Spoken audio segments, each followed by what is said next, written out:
Good morning, student, and welcome to our class. Yesterday we have done the topic romantic imagination and national feeling.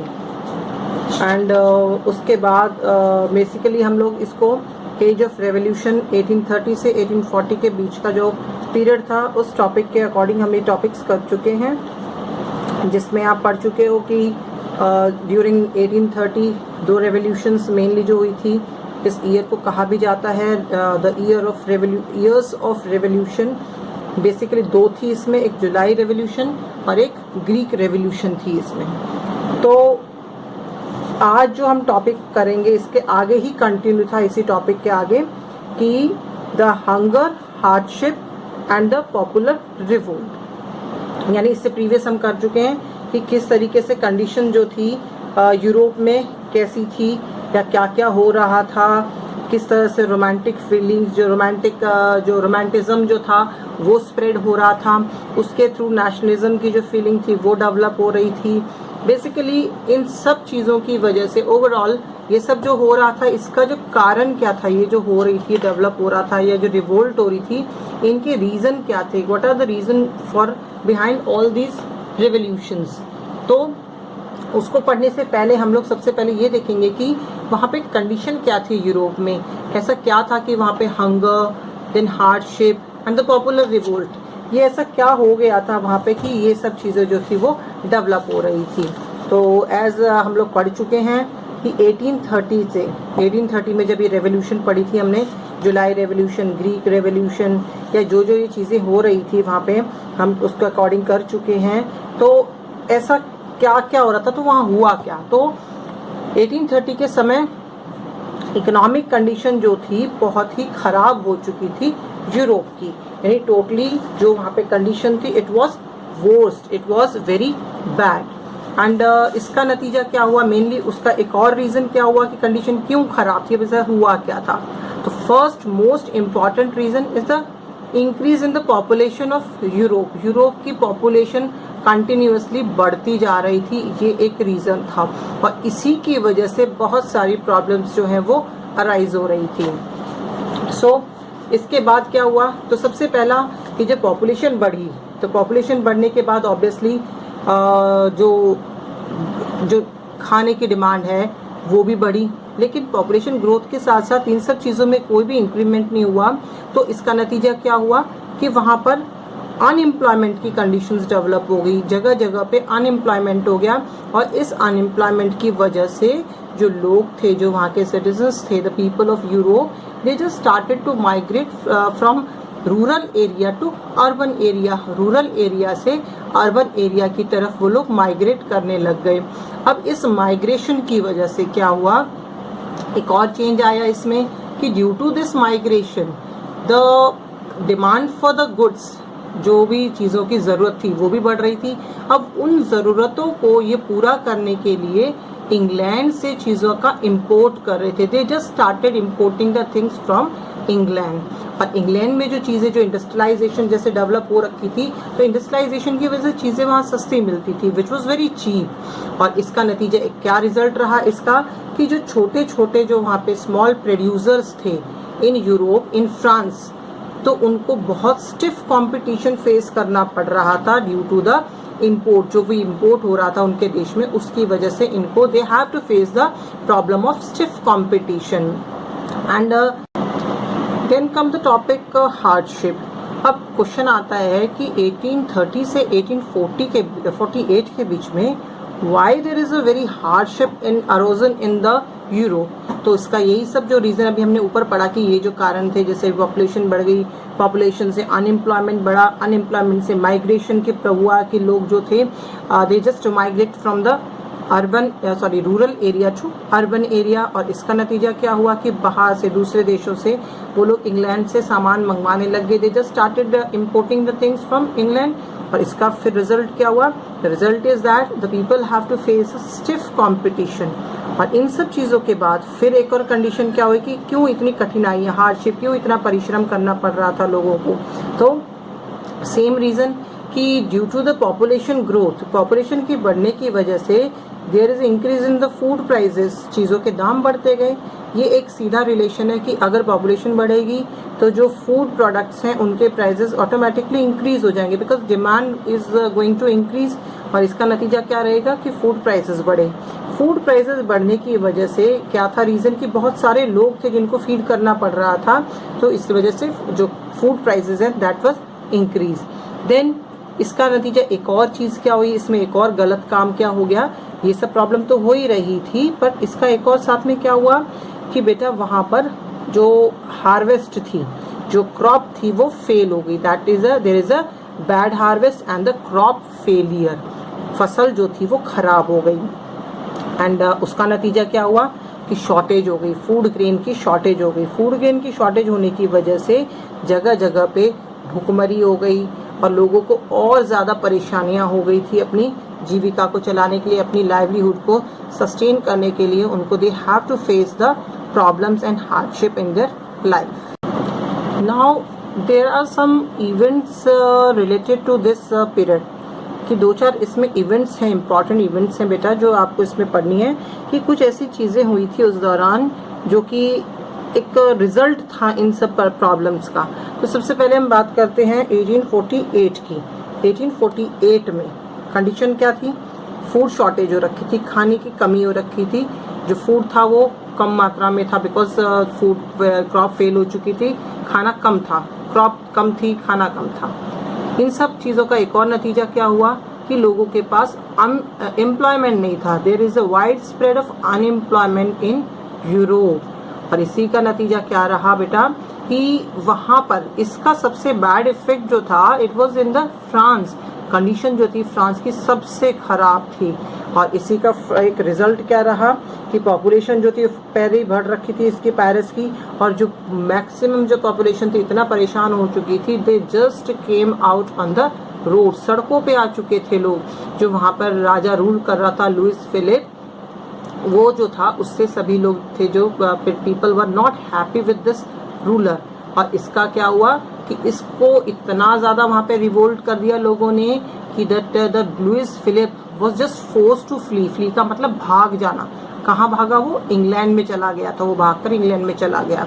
अब इन सब इसका नतीजा क्या क्या रहा, सबसे पहला तो क्या हुआ कि अब फ्रांस को रिपब्लिक डिक्लेयर कर दिया गया। वहाँ पर ना तो constitution, monarchy, nothing, just Republic, the Republic. अब रिपब्लिक वर्ड जो यहाँ पे लिखा हुआ है बेटा, इस रिपब्लिक वर्ड का मीनिंग क्या है, what do you mean by word republic. तो it is the form of government जहाँ पर जो सबसे ऊंचा ओहदा, the post, the upper post जो है वो सभी के सभी, जो सबसे हेड जो है of the country was that appointed, he was elected by the people, he was not the hereditary, वो कोई वंशानुगत नहीं होता कि एक बार वो आया फिर उसका बेटा फिर उसका बेटा, नहीं, he or she is going to elected by the people of that country, उसे क्या कहते हैं, रिपब्लिक कहते हैं। एक चेंज ये हुआ इस रिवोल्ट का, ये जो 1848 में किया इन्होंने, इसका एक नतीजा ये रहा।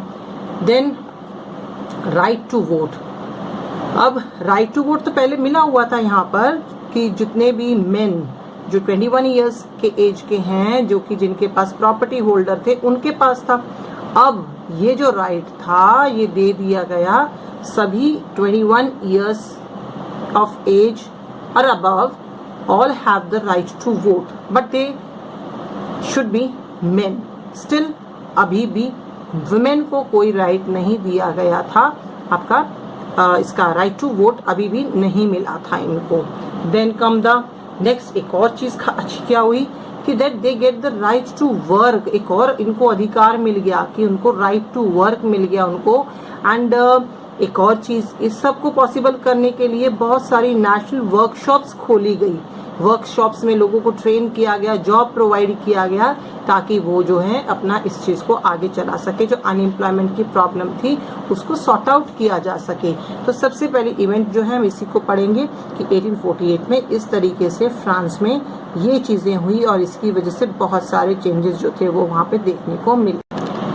नेक्स्ट इवेंट जो थी बेटा वो हुई ये 1845 में हुई। 1845 में ये जो इवेंट थी ये हुई कहाँ पे, सिलेसिया।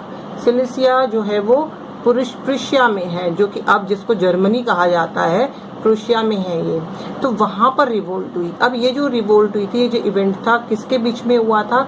ये किसी राजा महाराजा या आपके मिडिल क्लास इन सब में नहीं था। ये जो स्ट्रगल हुआ था, ये जो प्रोटेस्ट या मूवमेंट हुई थी, it was just between the weavers and the contractor. Weavers कौन होते हैं? जो बुनकर होते हैं वो, और कॉन्ट्रैक्टर जो उसके बीच में जो इनके सामान ला के देना, ये जो काम लेना, वो जो कॉन्ट्रैक्टर्स होते हैं वो हो गए। अब इनमें प्रॉब्लम क्या थी? ये जो कॉन्ट्रैक्टर थे, they just get the raw material for them, they provide the raw material to the weavers. अब उन बुनकर को ये लोग रॉ मटेरियल प्रोवाइड करते थे और बदले में उनसे तैयार सामान जो था वो इनसे लेते थे। अब इनसे काम तो लिया जाता था, बहुत काम जो था वो इनसे लिया जाता था, टाइम पर इनसे वो चीज़ें कलेक्ट करनी, but in return they were not given that amount of wages. अब उसके बदले में उनको जो वेजेस जो थी दी जाती थी, बहुत ही कम वेजेस दी जाती थी वीवर्स को। इसका नतीजा क्या हुआ कि वीवर्स धीरे धीरे दे just get disappointed by the from the contractors. और ये जो इवेंट थी, इसने जब अपना वो शुरुआत हुई तो वीवर्स ने डिसाइडेड किया कि that they decided to start the revolt. और इतनी बुरी कंडीशन जो थी इनकी, इसके विरोध में इन लोगों ने आवाज उठानी शुरू करी। एंड दैट इवेंट, इसको एक स्पार्क, इसको एक चिंगारी कब मिली? 4 जून 1845 को, यानी 4 जून 1845 को इन्होंने शुरुआत कर दी। किसने? वीवर्स ने, बुनकरों ने इसकी शुरुआत करी। इन्होंने क्या किया? They just get together, they gathered and they march to the area where the contractor were there. उनके पास वो गए और वहाँ पे just they started demanding for the high wages. अपने लिए वेजेस को इंक्रीमेंट करने की बात उन्होंने कही। और इसका नतीजा क्या हुआ कि उन्होंने इनके साथ अच्छा व्यवहार नहीं किया। और जस्ट इन्होंने फिर क्या किया? जब इनमें मारपीट हुई, कहीं ना कहीं लड़ाई झगड़ा हुआ, तो जो कॉन्ट्रैक्टर थे वो डर कर भाग गए। वो लोग भागे, आसपास के गांव में उन्होंने शेल्टर ली, पर वहाँ पर भी उनको पूरी तरह से शेल्टर नहीं मिल पाई। तो they just went to the army की हेल्प ली उन्होंने। और आर्मी की हेल्प से जब वो लोग वापस आए, आर्मी वापस आई वहाँ पर, तो again there is a conflict between them, that weavers and the army. और इसका नतीजा क्या हुआ? आर्मी ने 11 वीवर्स जो थे उनको शूट कर दिया। और फिर 11 वीवर्स जो थे शूट हुए, यानी कि एक तरह से क्या हुआ? रिवोल्ट किया। मेनली इसमें क्या बताया गया है कि रिवोल्ट हो रहा था उस समय भी 1845 में, वीवर्स और कॉन्ट्रैक्टर के बीच में जो विवाद था, इसकी वजह से यहाँ पर भी रिवोल्ट हुआ। और ये रिवोल्ट सक्सेसफुल नहीं हो पाया, क्योंकि इसमें काफ़ी जो वीवर्स थे उनकी जान भी चली गई थी। They were shoot by the army people. Okay, now recap from the book से देखते हैं अब हम लोग। ये आपको पेज में दिखाई, ताकि जिनके पास अभी बुक प्रोवाइड नहीं है तो वो इसको भी देख के अपना थोड़ा सा पढ़ सकते हो आप। इसी वजह से मैं बाबर एनसीईआरटी की बुक भी आपको इसमें फोकस कर रही हूँ। सो एनसीईआरटी की बुक में टॉपिक आपका hunger, hardship and popular revolt, जो अभी हमने जस्ट पढ़ा है बेटा, उसी को एक बार रिकैप करते हैं हम लोग। जैसा कि अभी पढ़ा था हमने कि जो कंडीशन थी यूरोप की बहुत ही ख़राब थी 1830 के बाद का पीरियड जो था उसमें। क्यों? क्योंकि वहाँ पर बहुत ज़्यादा जो थी पॉपुलेशन जो थी वो ग्रोथ हुई थी। और पॉपुलेशन ग्रोथ का नतीजा क्या हुआ? अनएम्प्लॉयमेंट। ये लाइन आ रखी है वापस आपकी कि इसका नतीजा क्या रहा? पॉपुलेशन ग्रोथ का नतीजा रहा there is a lack of job. वहाँ पे अनएम्प्लॉयमेंट हो गया। बहुत सारे लोग जो थे जॉब सीकर, जॉब ढूंढने वाले जो थे वो थे जिनको एम्प्लॉयमेंट चाहिए था। और ये सब चीज़ें होने लगी तो क्या हुआ? पॉपुलेशन जो थी रूरल एरिया से माइग्रेट होके वो शहरों की तरफ भागने लग गए थे, जिसका नतीजा क्या हुआ? वहाँ पे स्लम्स आ गए थे। स्लम्स यानी कि झुग्गी झोपड़ी आ गई थी वहाँ पे। फिर कंपटीशन बढ़ गया, क्योंकि बाहर से वो लोग सामान मंगवाने लगे, इंपोर्ट करने लग गए थे। मशीन से बना जो सामान था इंग्लैंड से, वहाँ से मंगवाने लग गए थे, जिसका नतीजा क्या रहा कि वहाँ पर जो हमारे इनके जो छोटे मोटे वो जो थे कॉम्पिटिटर थे, या जो वो स्मॉल प्रोड्यूसर थे, उनको स्टिफ कंपटीशन फेस करना पड़ रहा था। अब इसका फिर एक और रिजल्ट कि इसकी वजह से specially so in the mainly textile industries जो थी, वहाँ पर ये प्रॉब्लम ज़्यादा फेस करने को दिख रही थी। In those regions of Europe where the aristocracy still enjoy the power, जो aristocracies थे, जो आपके ये राजा महाराजा या फिर जो अपर कास्ट के जो लोग थे, अपर क्लास के जो लोग थे, वो सबसे ज़्यादा अपने इंजॉय कर रहे थे पावर्स को, अपने प्रिविलेजेस को। पीजेंट स्टिल जो था स्ट्रगल कर रहे थे, उनके ऊपर बहुत ज़्यादा बर्डन था फ्यूडल ड्यूज़ का, ऑब्लिगेशंस थे, उनके पास बहुत सारी बंदिशें थी, जिसका और एक और क्या हो गया वहाँ पर, प्लस ये सब तो था ही था, भूख तो थी ही थी, प्लस इसके साथ साथ वहाँ पर फूड के जो चीज़ों के जो दाम थे वो धीरे धीरे बढ़ रहे थे। वो तो बढ़ ही रहे थे, साथ में बैड हार्वेस्ट हो गई थी, जो थी फसल जो थी वो खराब हो गई थी, जिससे क्या हुआ कि there is a wide spread pauperism in the town and country. लोग जो थे बहुत ज़्यादा परेशान हो गए थे, बहुत ज़्यादा इन चीज़ों को लेके ज़्यादा वो हो रहे थे, परेशान हो चुके थे। तो ये क्या हुआ, हंगर एंड हार्डशिप। अब आता है तीसरा, पॉपुलर रिवोल्ट। इस सब कंडीशन की वजह से कौन सी आपकी रिवोल्ट हुई थी? तो सबसे पहले हमने पढ़ी थी 1848 की। 1848 में वो साल थे जिसमें कि शॉर्टेज हो गया था, अनएम्प्लॉयमेंट थी, पॉपुलेशन बढ़ी हुई थी, पेरिस के लोग सड़कों पे आ चुके थे, बैरिकेड्स लगाए गए, सड़कों पे आए तो वहाँ पे उसने आर्मी ने वो सब बैरिकेड्स लगाए, रुकावटें लगाई, और वहाँ पर लुइस फिलिप जो था उससे सब लोग नाखुश हो गए थे कि कुछ भी अच्छा नहीं हो रहा है, तो लोग इसको पसंद नहीं कर रहे थे, and they just force him. उनको इतना ज़्यादा वो कर दिया गया कि वो वहाँ से भाग गया। फ्ली का मतलब यहाँ पे क्या होता है, भाग गया, यहाँ से वो अपना इंग्लैंड की तरफ चला गया। अब 1848 की जो कंडीशन थी, इसकी वजह से चेंजेस क्या आए, राजा भाग गया। अब जो नेशनल असेंबली थी उसने फ्रांस को रिपब्लिक डिक्लेयर कर दिया। अब रिपब्लिक डिक्लेयर करने के बाद एक और चीज़ क्या हुई कि वहाँ पर they granted the suffrage, that the suffrage to all adult male above 21। जितने भी मेल थे जो कि 21 साल की एज से अबव थे, उन सबको राइट टू वोट, सफरेज का मतलब राइट टू वोट होता है, ये दे दिया गया उनको। एक और चीज़ का इंट्रोड्यूस करी गई कि उनको राइट टू वर्क दिया गया। नेक्स्ट, वर्क प्रोवाइड करने के लिए नेशनल वर्कशॉप्स जो थी वो खोली गई, जिसमें उनको जॉब प्रोवाइड किया गया। ये तो हुई पहला इवेंट।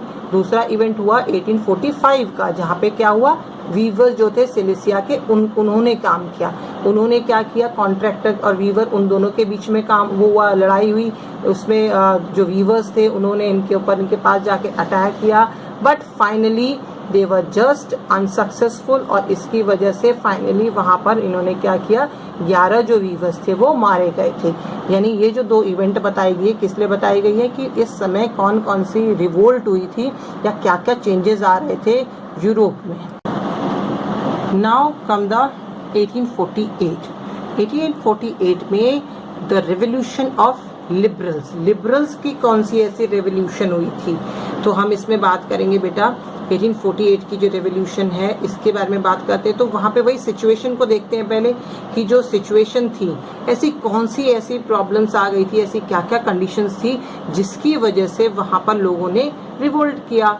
तो मेनली हम ये पढ़ते हैं पहले कि वहाँ पर जो थी बहुत मेनली लिबरल्स जो थे वहाँ पर वो उनका पूरा का पूरा डोमिनेंस था, उनका ज़्यादा प्रभाव था। और ये जो रिवोल्ट हुई थी मेनली कहाँ पर, किसकी वजह से, जो गरीब लोग थे, अनएम्प्लॉयड थे, भूखे लोग थे, उन सब ने, प्लस वीवर्स जो थे, अलग अलग पार्ट यूरोप के इन लोगों की वजह से इफेक्ट हुए थे, इन लोगों की डिमांड की वजह से इफेक्ट हुए। क्या हुआ, इनसे प्रेरित, यानी ये सब लोग इसमें इन्वॉल्व थे 1848 के रेवोल्यूशन में। अब ये रेवोल्यूशन बेसिकली स्टार्ट किसके द्वारा की गई बेटा, कि तो ये रेवोल्यूशन आपकी शुरू करी गई किसके द्वारा, मिडिल क्लास, जो मिडिल क्लास थी उसके द्वारा इसकी शुरुआत मानी जाती है। मिडिल क्लास में कौन कौन आते हैं, अगेन वही सारे आएंगे आपके जो आपके एजुकेटेड हुए, आपके प्रोफेसर्स हैं, इंडस्ट्रियलिस्ट हैं, डॉक्टर्स हैं, all who were educated people, they just come in the category of the middle class. So इनकी सबसे बड़ी बेसिकली डिमांड क्या थी, that they wanted the nation state बने, और किस बेस पे, पार्लियामेंट प्रिंसिपल्स के बेस पे। पार्लियामेंट प्रिंसिपल बेस पे, इसका मतलब यहाँ पे क्या हो गया कि पार्लियामेंट के बेस पे यहाँ पे वो किया जाए शुरू, ये सब चीजें। तो वो क्या चीज हुई, यानी कि जो रूल रेगुलेशंस हैं वो सब मिलकर बनाए, लोगों की सरकार हो, जो डिसीजंस लिए जाएं वो बेसिकली सब लोग मिलकर लेंगे। और नेशन स्टेट, जैसा कि अभी वर्ड आया यहाँ पे कि नेशन स्टेट चाहते थे, तो नेशन स्टेट क्या है, एक ऐसा एरिया जिसकी कॉमन कल्चर, लैंग्वेज हो, कॉमन उनका ट्रेडिशन हो, एक देश को बिलोंग कर रहे हो, उनका पास्ट कॉमन हो, ये सब चीज़ें हों, उस देश को ये क्या कहते थे, नेशन स्टेट। यानी ये सब वो चाह रहे थे, ये सब चीज़ों की वो फॉर्मेशन करना चाहते थे यहाँ। they wanted to create the nation on the basis of parliamentary principle। अब वो क्या उन्होंने सब क्या किया कि उन्होंने पार्लियामेंट्री प्रिंसिपल के बेस पे अपनी इन्होंने नेशन को फॉर्मेशन करने की डिसाइड की। तो उसमें सबसे पहला कॉन्स्टिट्यूशन ड्राफ्ट किया इन्होंने। उन्होंने राइट टू प्रेस जो था उसकी डिमांड करी थी, right to freedom to form the associations form करने की डिमांड करी इन्होंने। अब ये इवेंट जो था 48 में शुरू हो गया। अब मेन क्या हुआ कि जर्मन एरिया, जो आपका एरिया जर्मन उसमें जर्मनी के रीजन में आता है पॉलिटिकली, वो पॉलिटिकली एसोसिएटेड था उन लोगों से जो कि मिडिल क्लास को बिलोंग करते थे। यानी कि जो पॉलिटिक्स थी मेनली वो इफेक्ट या डोमिनेट किसके द्वारा थी, जो मिडिल क्लास थी उनके द्वारा ये डोमिनेटेड थी। अब बेसिकली क्या हुआ कि ये जो डिमांड्स थी इनकी, इनको फुलफिल करने के पर्पज से ये सब चीज़ें इन्होंने रखी, ये सब हुआ वहाँ पे। अब ये इन्होंने क्या किया, देयर इज़ अ वोटिंग इन्होंने जो सिटी थी फ्रैंकफर्ट जो सिटी थी वहाँ पर इन्होंने डिसाइड किया that they are going to vote for the all German national assembly. All German national assembly के लिए इन्होंने डिसाइड किया कि they were just going to vote for the this all German national assembly के लिए वो लोग वोटिंग करेंगे। अब ये जो वोटिंग हुई, इस वोटिंग का रिजल्ट क्या, कब हुई थी ये voting? This voting was done in this is done in 18th May 1848 को 831 जो मेंबर थे, 831 इलेक्टेड रिप्रेजेंटेटिव्स जो थे वो लोग सब मार्च करते हुए, प्रोसेशन निकालते, जुलूस निकालते, खुशियां मनाते हुए वो लोग फ्रैंकफर्ट पार्लियामेंट में पहुंचे। फ्रैंकफर्ट पार्लियामेंट कहाँ पर है? The church of Saint Paul, वहां पर ये फ्रैंकफर्ट पार्लियामेंट है। अब ये वहां गए, वहां जाकर इन्होंने अपना कॉन्स्टिट्यूशन डिसाइड किया कि they just going to draft the constitution of the Germany nation जो था उसके लिए इन्होंने जितने भी जर्मनी नेशन थे उनके लिए ड्राफ्ट करेंगे कॉन्स्टिट्यूशन, एंड हेडेड बाय, जिसका संचालन कौन करेगा? Monarchy plus subject to a parliament, जो कि सब्जेक्ट होगा पार्लियामेंट का, यानी कंट्रोल किसका होगा वहां पे? पार्लियामेंट का कंट्रोल होगा वहां पर। यानी कि मोनार्की है, राजा है, प्लस वहां पे पार्लियामेंट भी होगी। अब ये डिसाइड किया गया क्योंकि उस समय क्या हुआ, जो ये था आपका लुइस फिलिप, ये हटा चुके थे उसको, तो राजा भी था नहीं वहां पर। तो इन्होंने अपना कॉन्स्टिट्यूशन तैयार किया एंड ये गए वहां पे फ्रैंकफर्ट पार्लियामेंट में गए, और वहां पर कुछ जो डिप्टीज थे, कुछ जो प्रमुख थे, they just offer the crown क्या हुआ? जो मुकुट है, जो राजगद्दी है, यानी कि रूल जो है वो किसको ऑफर करा? फ्रेडरिक विलियम फोर्थ को इन्होंने उसको एक प्रपोज किया उन्होंने इसके रूल के लिए। जो किंग था किसका? प्रुशिया का राजा था ये। आगे चल के प्रुशिया क्या बनेगी? जर्मनी बनेगी, ये अभी आगे पढ़ेंगे हम। बट अब क्या हुआ कि फ्रेडरिक विलियम को जब ये दिया गया क्राउन के लिए ऑफर किया गया, उसने सीधा मना कर दिया, ही जस्ट रिजेक्ट द प्रपोजल। और उसने जाके क्या किया? ही ज्वाइंड अदर मोनार्क्स, दूसरे राजाओं के साथ जाकर मिल गया और क्या किया? अपोज किया इसने इलेक्टेड असेंबली को। अब इसने क्या कह के किया था? देखो एक लाइन कही इसने, दैट कि I won't accept a crown from a gutter, यानी इसने एक गलत बात कही। उसने इनकी एक तरह से इन्होंने इसका मजाक, इनको ह्यूमर किया कि दैट कि वो इस क्राउन को, इस मुकुट को नहीं एक्सेप्ट करेगा। किसके द्वारा? गटर किसके लिए कहा गया? जो आए थे वहां पे 831 मेंबर जो चुन के आए थे, यानी नेशनल असेंबली आई थी, उनके द्वारा ये उसको एक्सेप्ट नहीं करेगा। अब इसका नतीजा क्या रहा कि वहां पर स्ट्रॉन्ग इसका एक प्रोटेस्ट किया लोगों ने, इसका विरोध किया इसका लोगों ने कि ये तो बहुत गलत हो रहा है, अब क्या किया जाए। अब the parliament was dominated by, अब जो पार्लियामेंट था, अब क्या हुआ, एक और कारण क्या था कि जो पार्लियामेंट था बेटा वो मेनली मिडिल क्लास के द्वारा डोमिनेटेड था। मिडिल क्लास जो थी उनके द्वारा, और मिडिल क्लास को सपोर्ट किसका मिला हुआ था? वर्कर्स, आर्टिशियंस, यानी मेनली वो उनके लिए सोचते थे। बट इन्होंने क्या किया? इनकी डिमांड्स को, वर्कर्स की डिमांड को, आर्टिशियंस की, जो मतलब जो लोअर क्लास थी उनकी डिमांड्स को इन्होंने एक्सेप्ट नहीं किया, उनको ज़्यादा ध्यान नहीं दिया उनके ऊपर। इसका नतीजा क्या रहा कि जितने भी ये थे इन लोगों ने अपना जो सपोर्ट दिया हुआ था, वर्कर्स ने, पीजेंट्स ने, इन सब ने अपना सपोर्ट जो था इस पार्टी से हट। नाउ लुइस फिलिप हट गया, तो इसका नतीजा क्या रहा बेटा? सॉरी, नॉट लुइस फिलिप, जो ये था, हाँ, लुइस फिलिप को हटा दिया गया। और ये जो 1848 का ये जो स्ट्रगल किया था इन्होंने वर्कर्स ने, लेबर्स ने, मिडिल क्लास ने, राजा को हटाया, नया वहाँ पे वो आया, उड़ीसा के राजा ने एक्सेप्ट नहीं किया। तो ये सारा का सारा स्ट्रगल जो था 1849 तक चला और फाइनली 1849 में नेशनल असेंबली इसको डिस्बैंड कर दिया गया, ट्रुप के द्वारा इसको खत्म कर दिया गया। अब क्या बना 1848 में, 1848 से 1852 तक लुइस नेपोलियन जो था इसका हेड बना, प्रेसिडेंट बना। अब बाद में जो था मेनली इसका नाम क्या था, नेपोलियन थर्ड भी पड़ गया था इसका। फिर और जितनी भी ये रिवोल्ट हुई, ओवरऑल पूरे यूरोप पे रिवोल्ट हो रही थी जगह जगह, लेकिन सिर्फ और सिर्फ जो ये सक्सीडेड हुई थी कहाँ पे, फ्रांस में इसको सक्सेस मिली थी। अदरवाइज बाकी सब जगह कहीं ना कहीं ये फेल ही हो गई थी, ये जो रेवोल्यूशन थी ये फेल हो चुकी थी। तो बेटा अब हम बात करते हैं कि जो हम रेवोल्यूशन पढ़ रहे हैं इसमें विमेन का रोल क्या था, कि what is the role of women in the this revolution, that is the this revolution in the Europe. इसमें विमेन का क्या रोल था।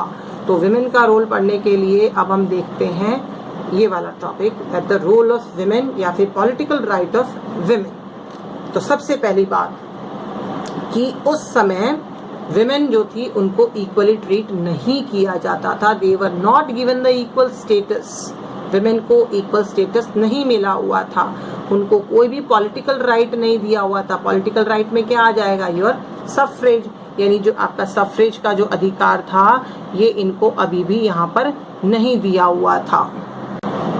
सफ्रेज का मीनिंग क्या होता है, right to vote. Then the women had the contributed, women had, लेकिन still women जो थी उन्होंने कंट्रीब्यूट किया था, they have taken part in the liberal movement, जो लिबरल मूवमेंट्स हुई थी उसमें इन्होंने पार्टिसिपेट भी किया था। They form the political associations, political associations भी फॉर्म करी थी इन्होंने, प्लस इन्होंने बहुत सारे न्यूज़पेपर्स भी शुरू करे थे विमेन ने, जिसमें कि विमेन की जो प्रॉब्लम्स है उनको हाईलाइट किया जा रहा था, उनके बारे में बताया जा रहा था कि ये प्रॉब्लम्स है, इन चीज़ों को भी आपको वहाँ पे बताना देना चाहिए, इनको ये राइट जो है ये भी प्रोवाइड करने चाहिए। Then they took part in the political meeting, कई बार जो पॉलिटिकल मीटिंग्स होती थी, जो डेमोन्स्ट्रेशंस निकाले जाते थे, जो प्रदर्शन निकाले जाते थे, उनमें ये भी हिस्सा लेती थी। The women were not, still women को अभी भी राइट टू वोट जो था वो नहीं दिया गया था फ्रैंकफर्ट पार्लियामेंट में, फ्रांस में। उनको एक चीज़ का क्या मिल गया था राइट, कि वो लोग जो हैं फ्रैंकफर्ट पार्लियामेंट में जाकर ये लोग वहाँ पर विजिट कर सकते हैं, वहाँ पर ये लोग सिर्फ वहाँ पे दर्शक बन सकते हैं, लेकिन वहाँ पे जो प्रोसीडिंग्स हैं, जो चीज़ें हो रही हैं उनको देख सकते हैं, लेकिन उसमें अपनी कोई राय नहीं दे सकते हैं, बीच में कुछ इंटरफेयर नहीं कर सकते हैं। यानी ये था विमेन का स्टेटस। और इसमें एक नाम आएगा बेटे यहाँ पे, Louise Otto Peter. Louise Otto Peter क्या थी, एक ये थी आपकी एक्टिविस्ट थी, जिन्होंने पॉलिटिकल एक्टिविस्ट थी, जिन्होंने मेनली आपका विमेन जर्नल जो था उसको फाउंड किया था, उसकी फॉर्मेशन करी थी। फेमिनिस्ट जो पॉलिटिकल एसोसिएशंस होती है उनसे रिलेटेड थी। अब फेमिनिस्ट क्या होता है, feminist mainly awareness of women rights, जो कि आपके वो लोग जो कि विमेन राइट को मोटिवेट करते हैं, उनको जागरूक करते हैं उसके लिए, यानी जो पॉलिटिकल इक्वालिटी ऑफ जेंडर, इन चीज़ों को, या सोशल बैकग्राउंड उसमें सोशल ग्राउंड पे या आपका इकोनॉमिक ग्राउंड पे जो इक्वालिटी फीमेल और मेल इनकी इक्वालिटी पे जो फोकस करते हैं, that is called the feminist, he और she is called the feminist. Okay, तो इसको फोकस किया गया। अब आती है बात कि 1848 के इस मूवमेंट का इम्पैक्ट क्या हुआ। तो सबसे पहला इम्पैक्ट जो 1848 की इस रेवोल्यूशन या इस मूवमेंट का जो असर हुआ था, पहला, it made the autocratic regime realise the need to grant concession to the liberal nationalist. अब राजा को पता चल गया था, ऑटोक्रेटिक रिजाइम जो जिसमें कि एक के हाथ में पावर होती है, उन लोगों को ये पता चल गया था कि अब जरूरत आ चुकी है कि अब इनको लिबरल्स को कुछ शांत करने के लिए इनको कुछ कंसेशंस दिए जाएं, कुछ इनको राइट्स दिए जाएं।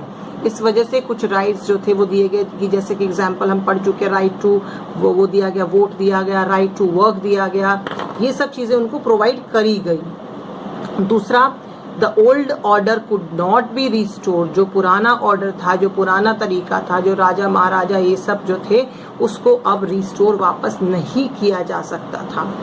तीसरा इसका असर क्या हुआ, autocratic monarchies of the central and eastern Europe began to introduce changes that were part of the order before 1815 in western Europe. 1815 से पहले जो सब चीज़ें हो रही थी, जो पॉजिटिव था, ईस्टर्न और सेंट्रल में उन चीज़ों को वापस चेंजेस किए गए, उसको वापस लाया गया। The serfdom and the bounded labour, serfdom हो गया जो सेफरडम हो गया गुलामी, बाउंडेड लेबर हो गया जबरदस्ती किसी से काम कराना बिना पैसे का, वो सब चीज़ें एबॉलिश कर दी गई हैम्सबर्ग में और in the Russia, in areas में इसको एबॉलिश कर दिया गया। तो इन 1867 और ज़्यादा ऑटोनॉमी दे दी गई, और ज़्यादा उसका वो दे दिया गया, उसके ऊपर इनको राइट्स दे दिए गए, गिवन टू द हैम्सबर्ग। जो हैम्सबर्ग था उसको हैम्सबर्ग एम्पायर ने और थोड़े से राइट्स दे दिए। यानी ओवरऑल ये सब चेंजेस जो थे वो देखने को मिले हमें कि इसकी वजह से ये सब चेंजेस आए, इस पीरियड में ये सब चेंजेस जो थे उस समय हुए थे। तो बेटा आई होप आपको ये टॉपिक समझ में आया होगा। अब कल जो है हम करेंगे यूनिफिकेशन। अब मेनली आएंगे आपकी यूनिफिकेशंस, जो इम्पॉर्टेंट टॉपिक्स हैं इस लेसन में, तो यूनिफिकेशंस के बारे में अब हम आगे करेंगे। और इसमें असाइनमेंट दिया हुआ है, डू दैट असाइनमेंट प्रॉपरली। अगर कोई क्वेश्चन रिपीट हो रहा है किसी असाइनमेंट में तो उसको फिर भी करिए, आपको अच्छा एक रिविजन हो जाएगा। So let us meet tomorrow and have a nice day.